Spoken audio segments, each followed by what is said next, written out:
Oh, okay. Because otherwise we wouldn't be able to connect this camera to the MacBook Pro. We may end up buying another one of those and a Thunderbolt dock so that we can have two cameras, you know, one close up, one wide out. Yeah. We also have sound piped in off the soundboard, although we're not sure how useful that is yet. Seems to have some severe limitations. Like if someone's not talking directly into a microphone, you don't pick it up. Yeah. All right, good luck. Okay. Thanks, Ross. Thank you so much. I'll be back at 5:30 for the. Hopefully, I'm gonna go home, get some sleep, and come back at 5:30. Yeah. What happens at 5:30? Patty's installation. Oh, that's right. Well,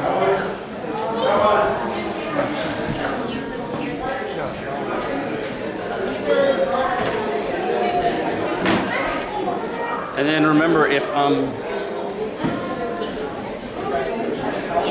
it's in here, there's no copyright. Broadcasting. If it looks more than 100 years old in there, broadcast. Okay. Good. Thanks again for although.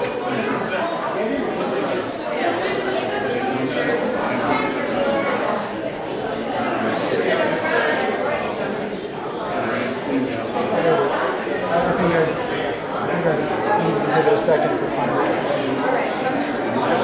Okay, and I'm going to go outside and check.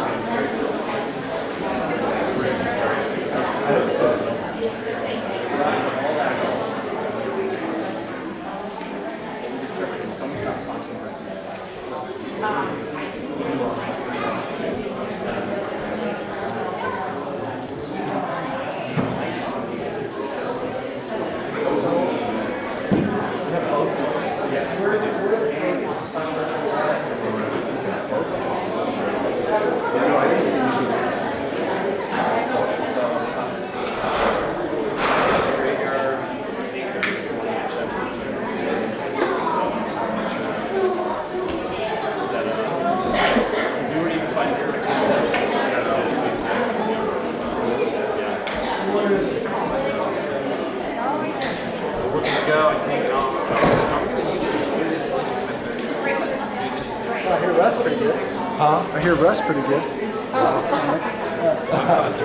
Yeah. Okay, so now the question is from here. Okay, so you know what? I brought up there and tested, but I'm not Bye, Russ. See ya. Good luck. Yeah, great.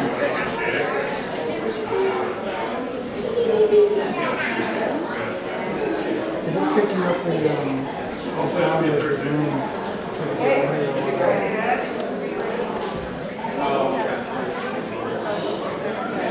What let's do is let's wait 6 minutes and then go outside.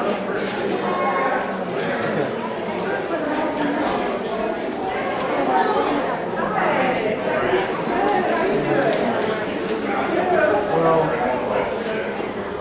I assume it's picking up up there because I mean, I might be wrong, but I can't imagine it's normal. I was hearing the chatter. Like just the little conversations going on. But maybe it is, I don't know. But I did hear Russ, I listened to the same thing, right? So I heard him every time he spoke. So that has to be coming from him, right?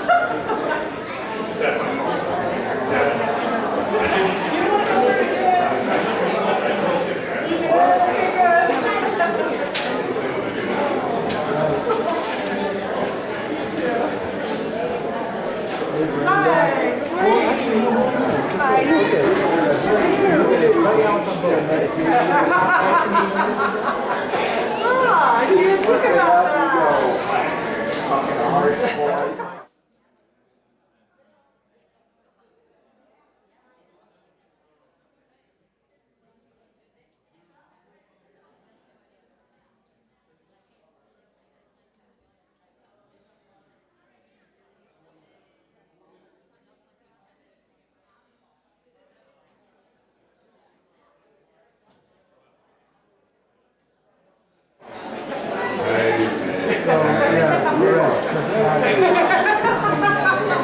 you stand out. You really do. It looks like you're actually having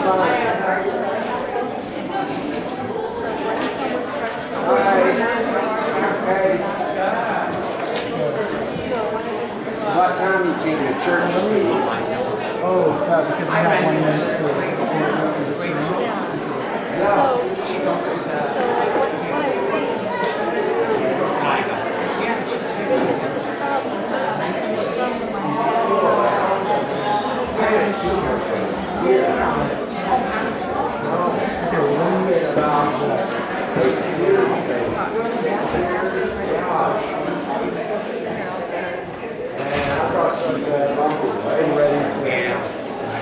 Oh, he was gonna.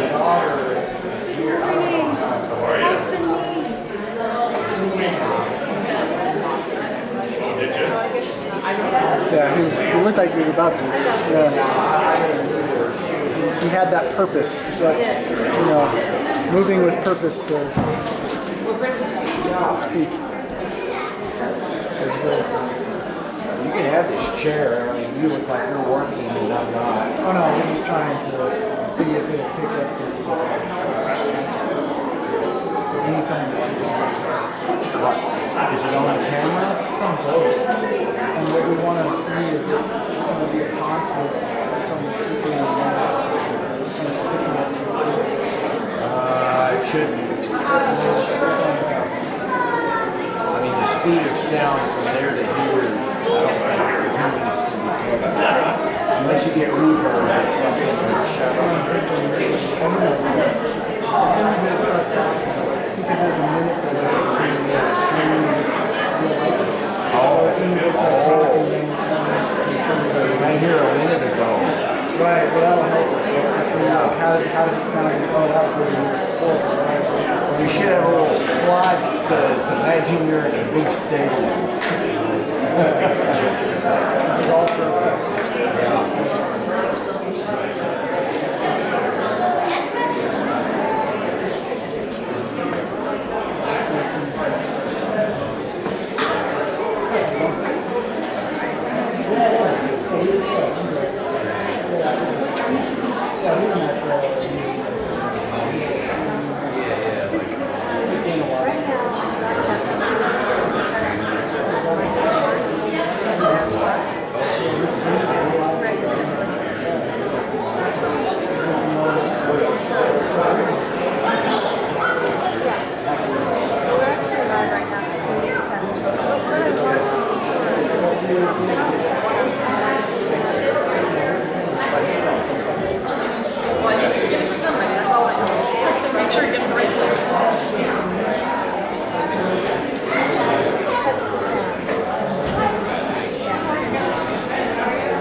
Jan Vanderhook, a proud member of the choir and a member of the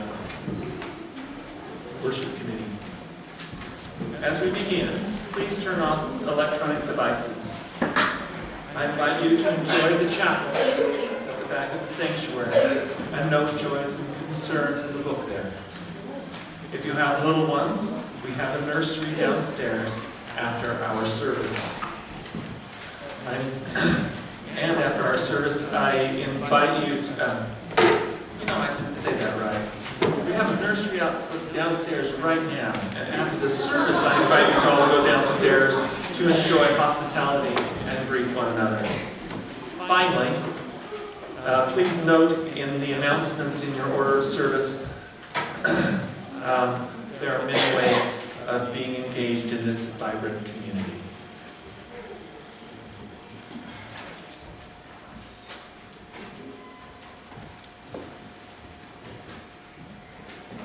Hello, I'm Phil Quigley, a member of the board.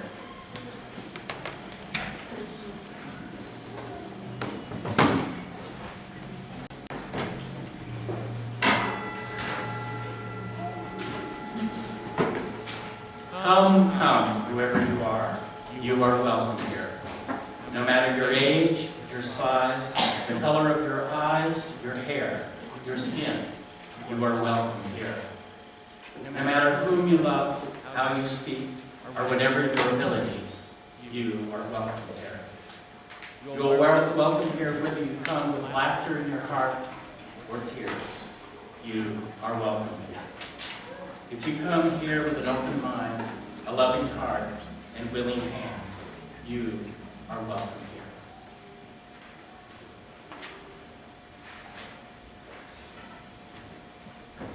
Good morning. Good morning. Oh, nice. Spring is here at this moment. Someone reminded me that winter may come back again. But for the moment it is here.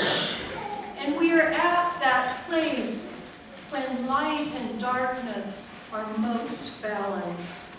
As the earth, we are on the edge of a great adventure. And today is being happily celebrated in many parts of the world as Palm Sunday. Today, we gather as a community in happiness. Tonight, we will be marking a milestone in the life of this congregation. Does everyone know about this celebration?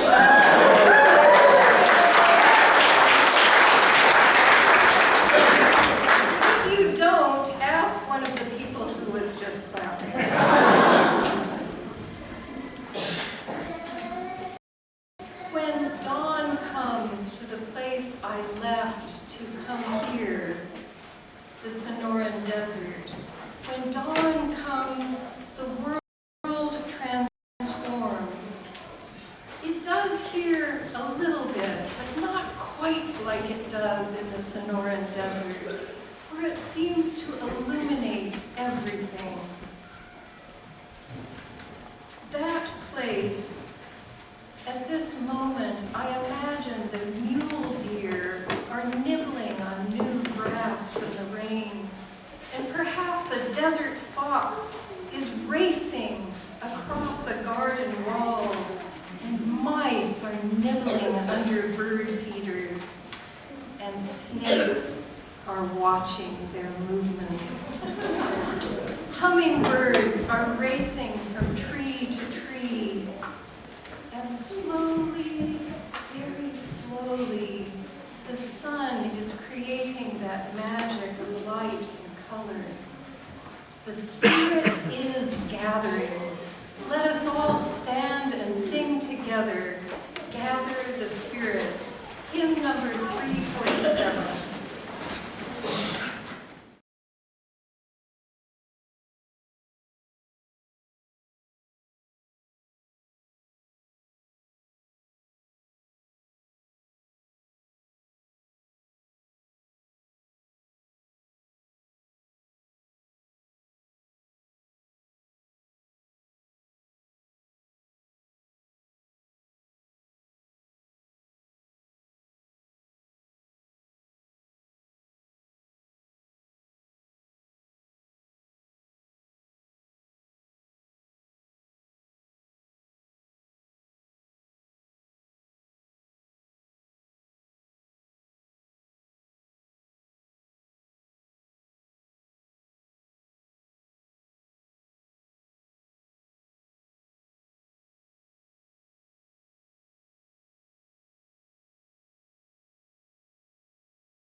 Will you come and light our brand new chalice that you'll be hearing more about very, very soon?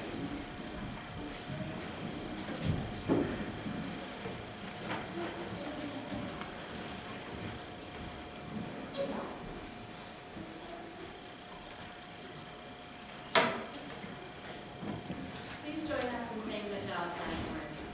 We light this chalice for the warmth of love, for the light of truth, and for the energy of action.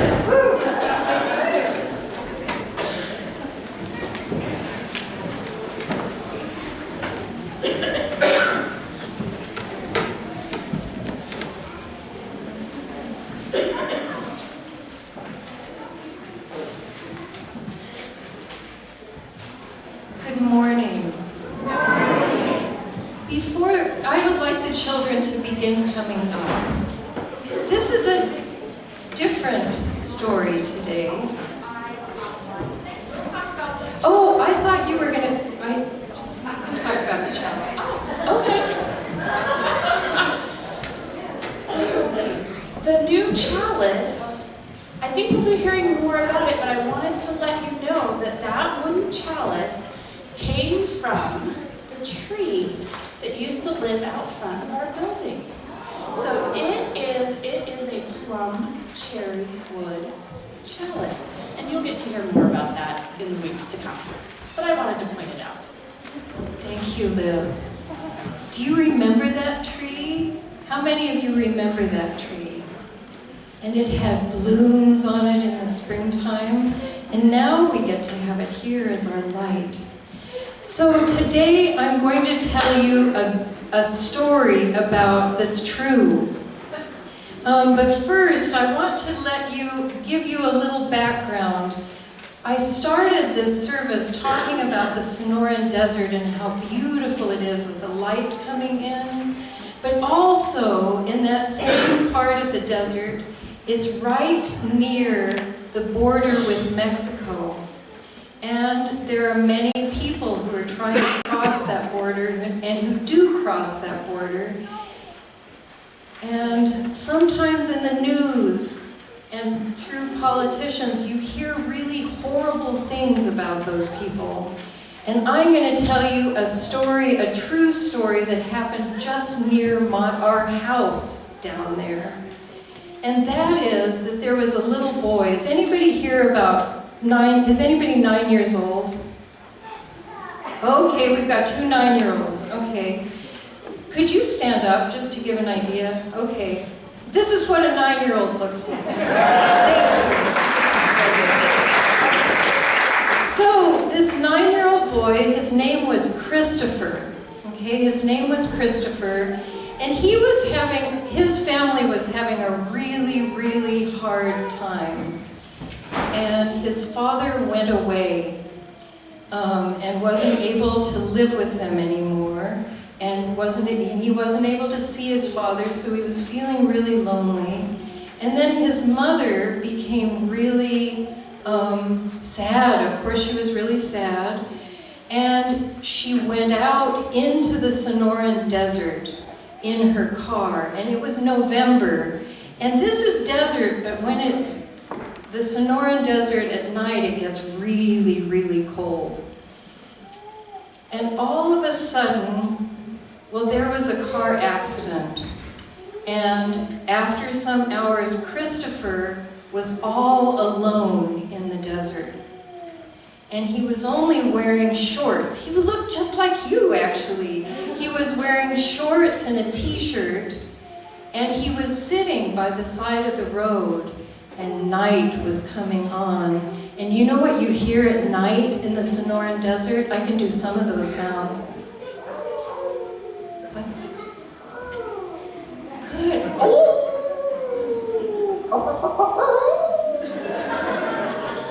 Something else? Good. Rattlesnakes, okay? You can hear lots of things in that. Okay, so he was sitting there, and it was getting darker and darker, and he could hear all of those sounds. And he didn't know what to do. What would you feel in that situation? What are you feeling? If you think you're Christopher, what are you feeling? Scared and worried. Yeah, you'd feel really scared and worried. So he's sitting there, and a man comes from far away. This man comes, and he's walking, and he sees Christopher, and Christopher's sitting right there, and he says to Christopher, "Tienes frío? Tienes frío?" Because Christopher's going like this. Does anybody know what that means? Are you cold? Right. Are you cold? Are you cold? So what language does this man speak? Spanish. Yes, he speaks Spanish. So he is one of those people, we're going back to the beginning part. He's one of those people who's crossing that desert trying to get into Tucson or Phoenix or someplace to do work. He's one of those people. He says to the little boy, "Tienes frío?" But you know what? That little boy is so tired and scared that he is just like this. And he can't say anything. So the man looks at him and he thinks, oh, this boy is really in a bad situation. So he gives him his coat and he's thinking, I wonder, I'm just going to leave him there with the coat. And he starts to go. And then the idea comes into his heart and he thinks, if I leave this boy, he's not going to make it. He needs me to stay with him. So what he does is he sits by the boy, and he said later to the news people, he said, I couldn't leave the boy because I have 4 children. And I was thinking of my own children. So he stays with the boy all night. So now the boy is getting warmer, and he fixes the boy, he gives him food, he helps him to start feeling better. So Christopher's feeling better and better, and then it comes to be morning. And they call the border police to come and pick up the boy. And that means that the man can't do what he wanted to do.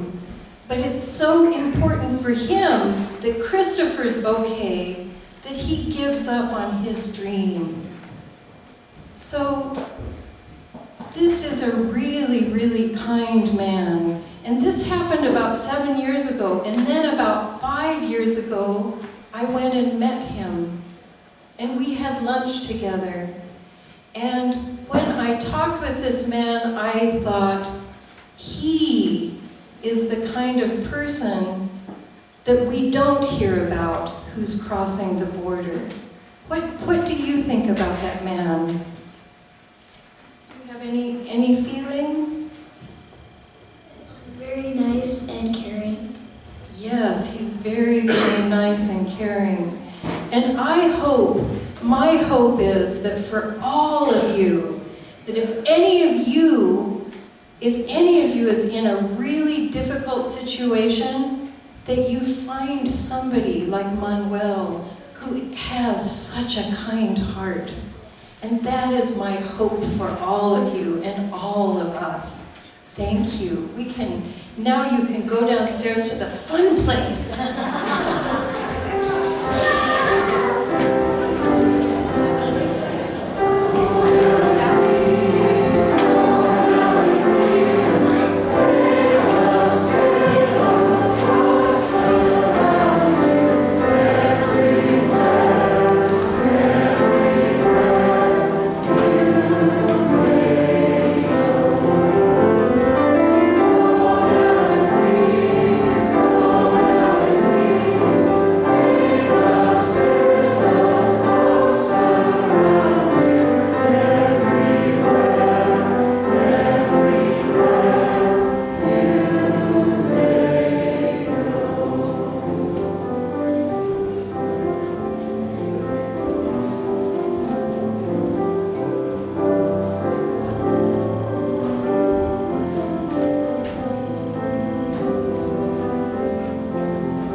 very real earth that is just feet below us.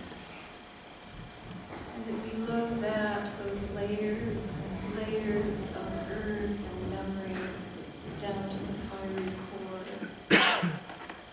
And above us, through the clear spring sky, up into the universe, the stars, and those places where stars are made.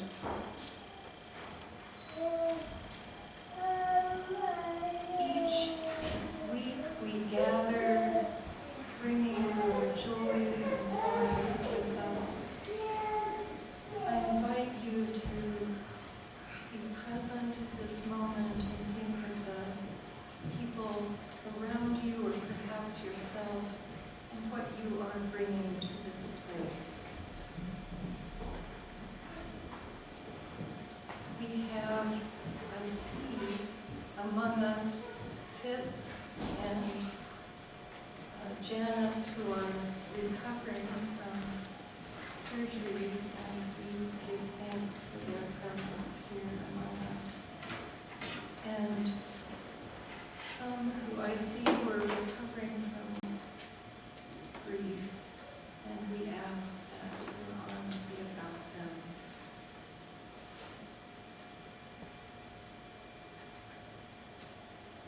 I invite you now into this space. After I ring the bell, we will have 1 minute of silence. And if you like, into that space, I invite you to bring the names of those who you would like to be held by this community.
way support our community is to share our Sunday morning offerings.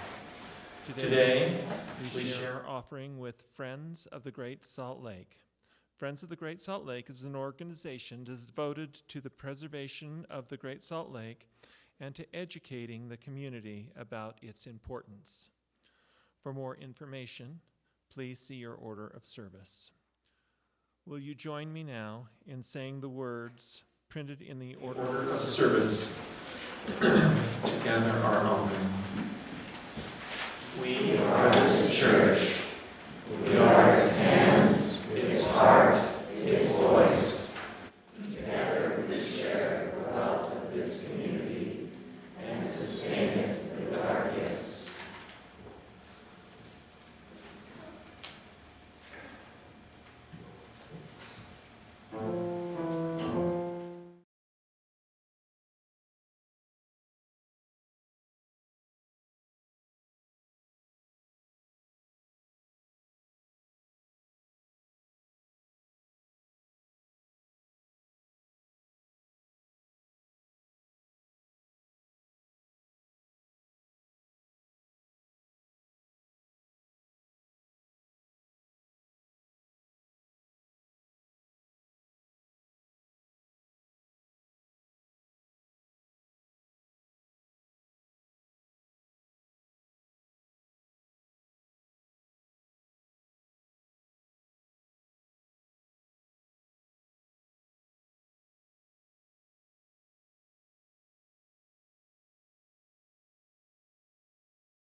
Presented you all as a witness on the border, and as part of that, I visited the federal courthouse where many of the migrants who were crossing, the people who were caught, are sent through our legal system in a really sad way. Many of them, even though they have the earphones, they're very tired from their journey. They're walking, they have chains around their ankles, and they're simply trying to understand a legal system that is actually very difficult for us when they explain to us exactly what is happening here, and that they must say, culpable, I am guilty, in order to be able to not be incarcerated and then go through more difficulty.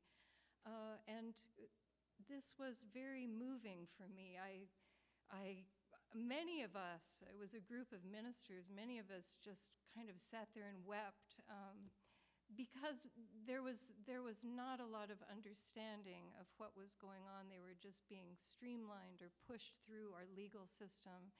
And in the morning, I woke up and I wrote this poem that I am going to read to you as I wrote it and then translate it. I wrote it it came out in Spanish. This was the language, kind of a second language, that I started when I was 3 and we lived in Venezuela. Operación Streamline. En la sala tribunal de Tucson. And also this is a good way, I was speaking with Diane about this, to know what it feels like to be listening to a language that is not your own. En la sala tribunal de Tucson, un jueves en la tarde, había un hombre limpiando los auriculares, borrando el desierto que quedaba en las orejas de los migrantes. Atentamente limpiaba la arena de Sonora, Guatemala y El Salvador, y el olor del viento sobre el tren que cruzaba una tierra desconocida. Ahora los nombres son bien pronunciados del juez con nombre italiano. Me imagino que sus abuelos vinieron de Sicilia o Toscana, de una finca pequeña que durante 4 años la cosecha no sería bastante para una familia grande, católica, con nietos, sobrinos, primos, tíos, que todos le gustaban tanto bailar en el aire libre. Me imagino que los abuelos del juez lloraban durante el viaje peligroso en el fondo de un gran barco, sintiendo mal las olas, tempestades, y solo una noche, cuando pudieron bailar y cantar de su país, ya desaparecido en el mar, viviendo solamente en sus memorias. Sus orejas también parecían sucias de la arena de Toscana o Sicilia. Si hubieran sabido, habrían guardado esta arena en una caja de oro, como huesos de un santo del pasado poderoso con milagros bien conocidos y documentados. Un santo de buen viaje diciendo que Dios le bendiga. Que Dios le bendiga.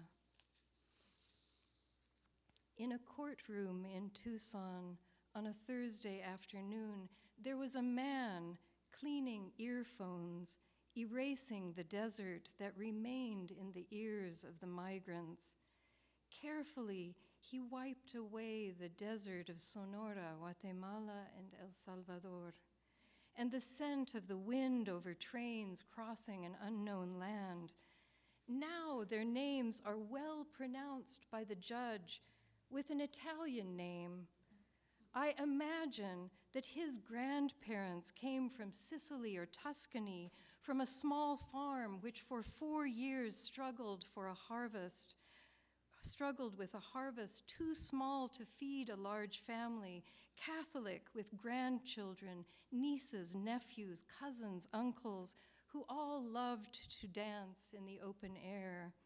I imagine that the grandparents of the judge cried during the dangerous journey in the bottom of a great boat, feeling sick, the waves, storms, and only one night when they could dance and sing of their country, already disappeared into the sea, living only in their memories. Their ears, too, seemed dirty with the sand of Tuscany and Sicily. If they had known, they would have held the sand in a box of gold, like the bones of a saint from the past, powerful with well-known and documented miracles, a saint of travelers saying, "May God bless your way. May God bless your way."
morning, and I want to tell you what a pleasure it is for me to be here with you on this day. Not only to hear those beautiful words and that beautiful music written by Lou and Patty. It happens to be one of the favorite pieces of music that my choir sings in Tucson. Yes, so a wonderful memory. And it's also really good to be here with you this morning on an auspicious day, the day when you will install the Reverend Patty Willis as your called and settled minister. Yes, you will.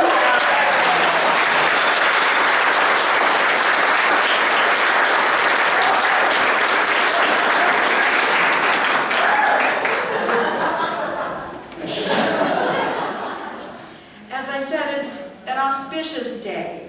It's an auspicious day for a new beginning on the cusp of spring, on Palm Sunday, which marks the beginning of Holy Week on the Christian calendar. And it's also a good day to talk about crossing borders, which is what I'm here to do today. Because Palm Sunday marks the day in the biblical narrative when Jesus rode into Jerusalem and was welcomed by the waving of palm fronds and the shouting and the singing of Hosanna, a song of welcome and praise and celebration. Now there's many different ways of interpreting this story, but I like to think of it primarily as political theater. Think about it. We've seen a lot of political theater lately. But think about it. We didn't invent it. This man, Jesus, who some proclaim to be the King of the Jews, and others thought to be the Messiah they had been waiting for, rides into Jerusalem, the seat of religious and political power, dressed as the humble peasant that he was, and riding on a lowly donkey.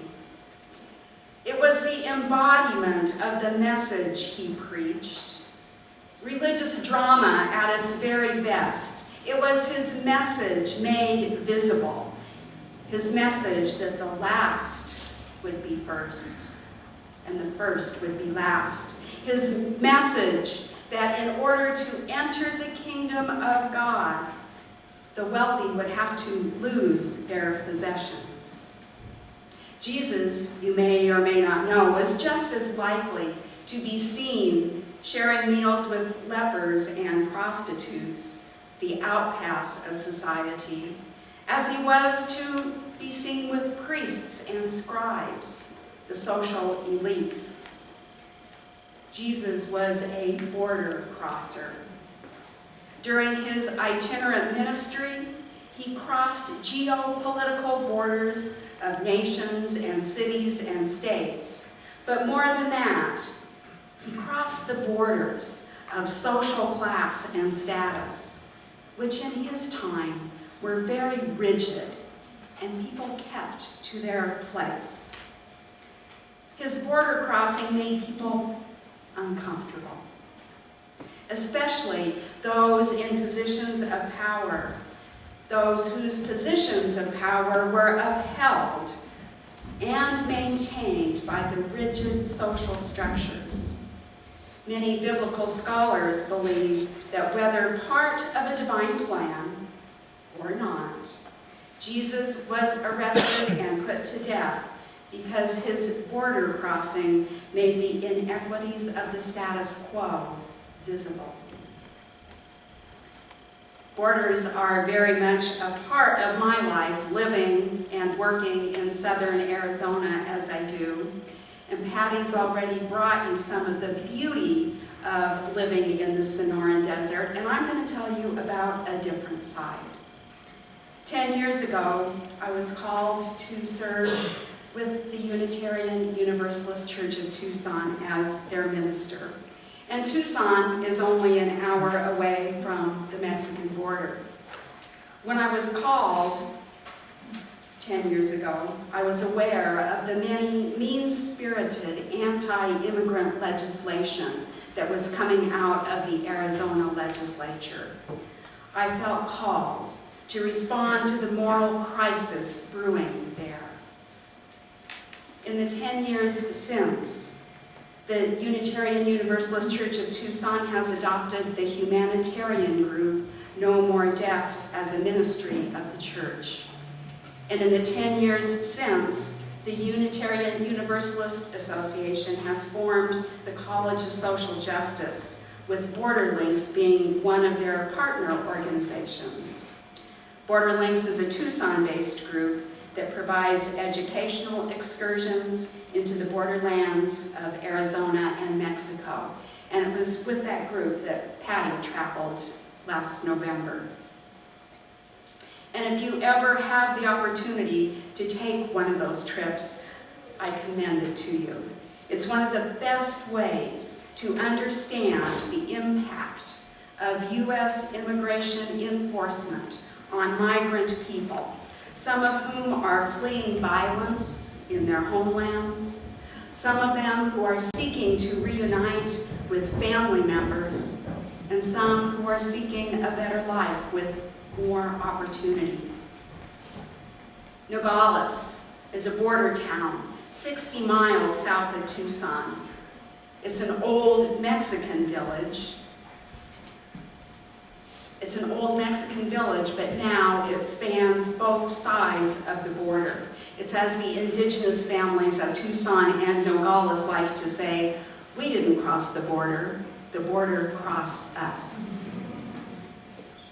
Viewed from the U.S. side, the Nogales, Sonora, Mexico village is picturesque, with colorfully painted houses that just dot this beautifully verdant green hillside, and a border wall. A 14-foot steel structure runs right through the downtown.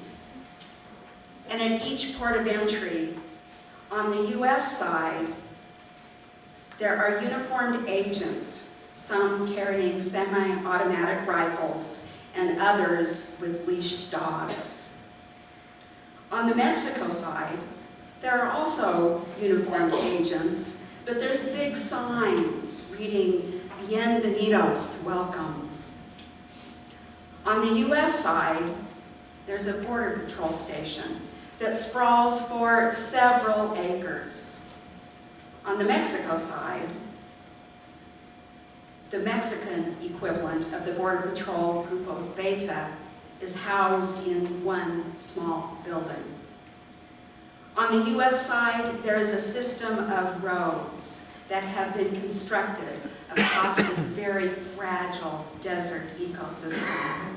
There are stadium lights. You know, like when you go to the football game, there's stadium lights that are turned on at night. It has totally disrupted the patterns of the nocturnal animals who live there.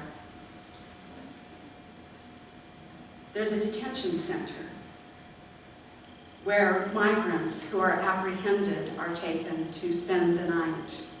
And there's a compound that contains four-wheel drive trucks, all-terrain vehicles, horses, and helicopters. When you hear the term militarized border, has anybody heard that term? That's what it looks like. On the Mexican side, the border wall is decorated with brightly painted murals and ribbons. And if you let your eye follow the contours of the border wall that goes on for miles and miles and miles up and down the hillside, if you look closely, you'll see men perched on those hillsides with binoculars. And I'm told that they are the drug cartels and the coyotes, that people pay thousands of dollars to help them across the border. The lookouts with the binoculars play kind of a cat and mouse game with the Border Patrol. What they'll do is that they'll send someone over the wall. They climb this tiny, precarious ladder over the 14-foot wall, jump to the other side. And they'll send somebody, one person just as a decoy. And when the Border Patrol has gone to either assist or apprehend that person, a whole group will pass someplace else. On the other side of the border in Mexico, there are several humanitarian agencies that have sprung up to serve the people who are caught at that wall. Some having come from as far away as Central America, some having been recently deported from the United States, all of them afraid. Also, on any given day, you'll find some of our most dedicated No More Deaths volunteers with cell phones, helping people to connect with their loved ones who are far away and may not know where they are. Whenever I'm at the border, these words from the Gospel of Matthew come to mind. For I was hungry, and you gave me food. I was thirsty, and you gave me something to drink. I was a stranger, and you welcomed me. I was naked, and you gave me clothing. I was sick, and you took care of me. I was in prison, and you visited me. And the listener responded, Lord, when was it that we did these things for you? And Jesus replied, truly, I tell you, just as you did it to the one of the least of these, you did it to me.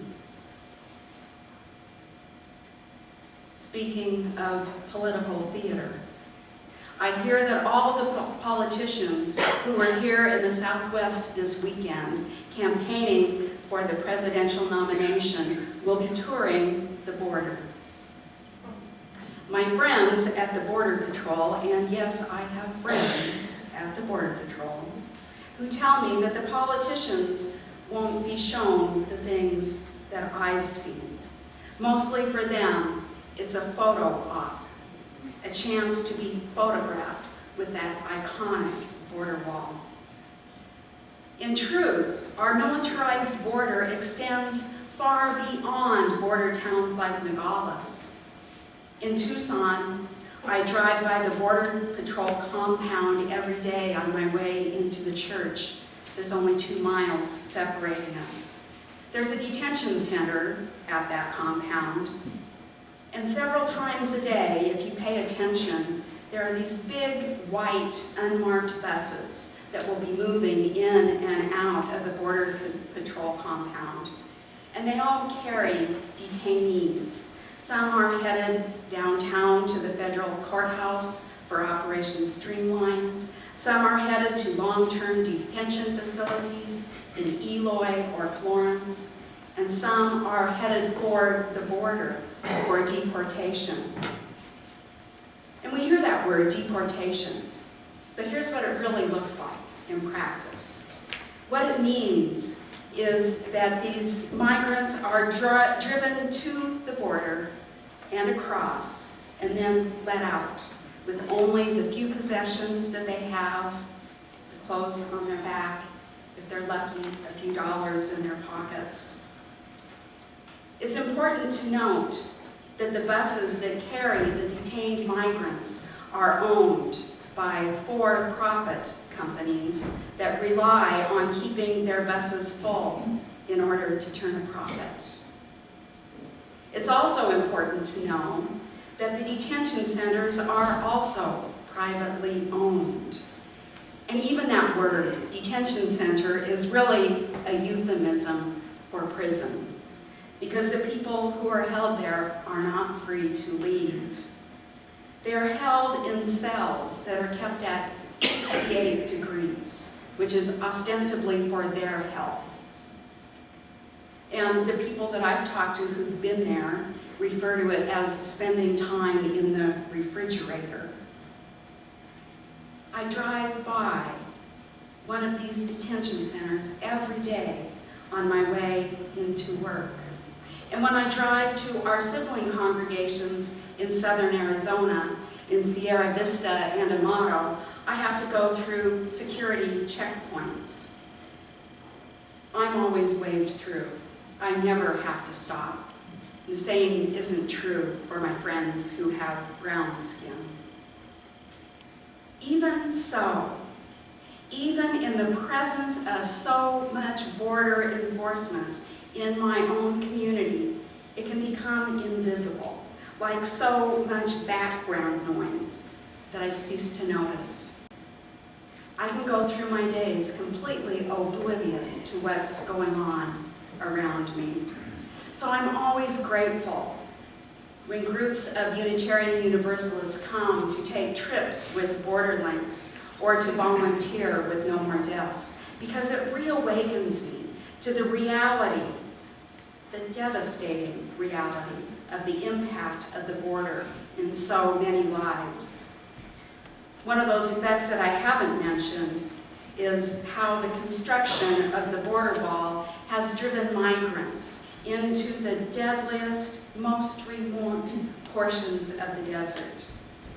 Each year there are hundreds of people who die, and the death toll as of now is somewhere near 5,000, at least those that we know of, and only those that have been counted since we began counting about 10 years ago. No More Deaths formed as a response to this reality.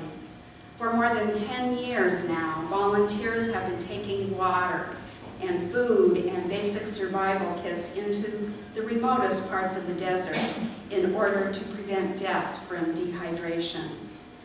They also maintain a camp on the property of Bird Baylor. Surely some of you have read her children's books. She donates that land for humanitarian purposes, and it's called Bird Camp fondly. And at Bird Camp, even as we speak, there are groups of students taking their spring break, camping there, attending the medical tent that is also there, providing medical assistance to the migrants who walk in. The mission of No More Deaths is to end death and suffering in the desert. They hold fast to the idea that humanitarian aid is never a crime, and that illegal immigration should not carry a death sentence. I believe that our Unitarian Universalist faith calls us to cross borders.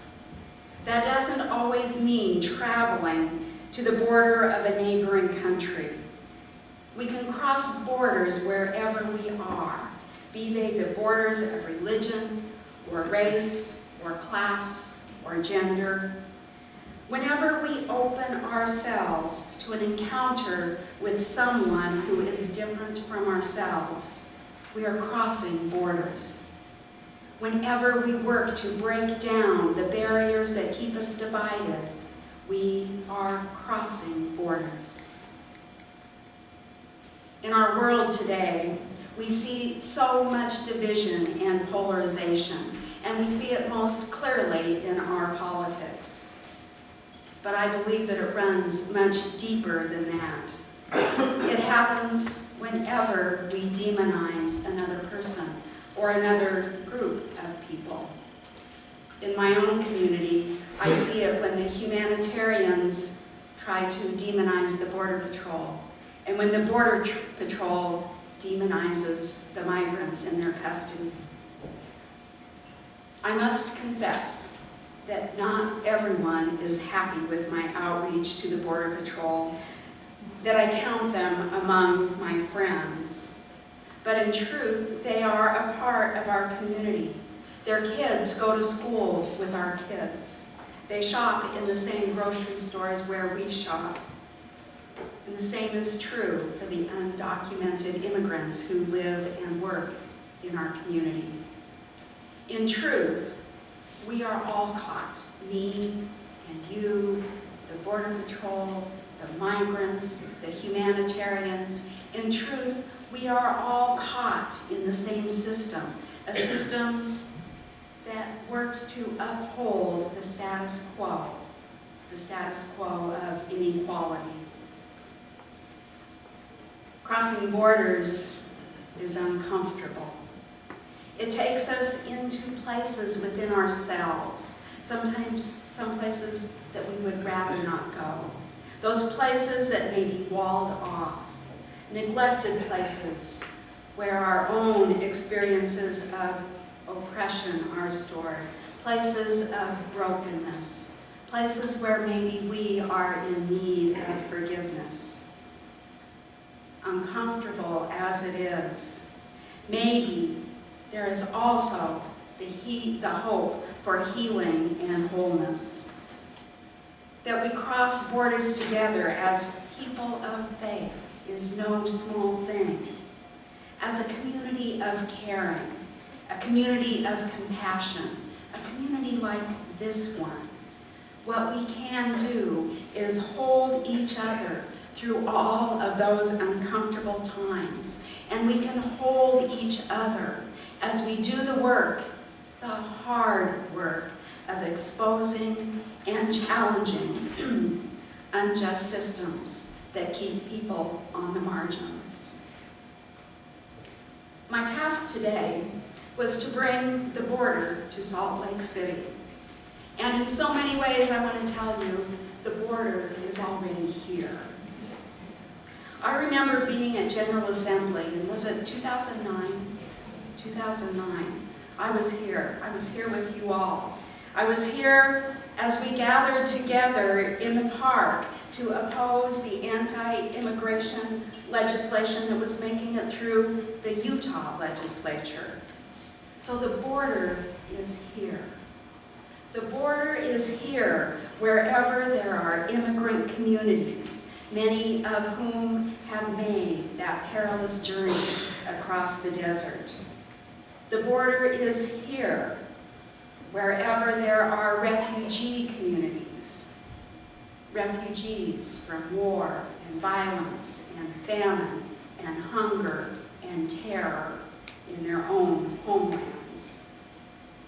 Their presence in your community, they are here. And you can cross those borders. You can cross whatever borders that exist between you and meet to find common ground. Alice Walker writes, "Love is not concerned with whom you pray or where you slept the night you ran away from home. Love is concerned that the beating of your heart should kill no one." And Margaret Mitchell's words remind us, never doubt that a small group of thoughtful, committed citizens can change the world. Indeed, it's the only thing that ever has. Because of who we are and where we live and the faith we share, we are called to faithful action to make a difference. Because on this Palm Sunday, we are the ones we're waiting for. May it be so, and may we make it so. Please, if you will, rise in body or in spirit so we can sing together, Dei Glorious.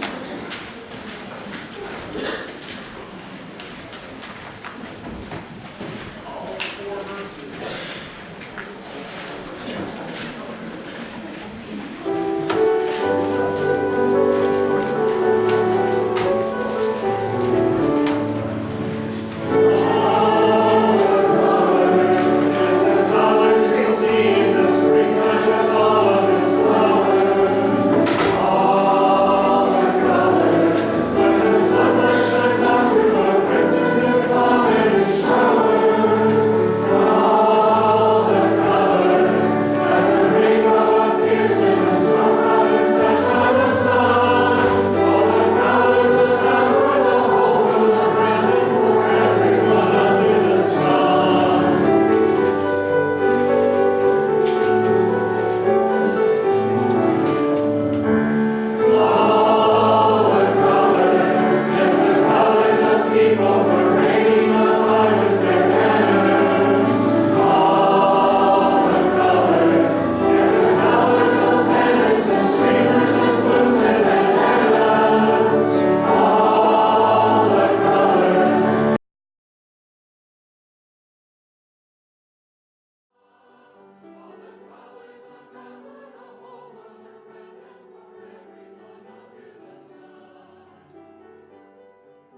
Let us keep crossing borders, keep reaching out and keep bringing in. Let us keep breaking down the barriers that separate us from each other until we know again that we are not isolated beings, but connected to each other in mystery and in miracle. Let us go in love. Let us go in peace.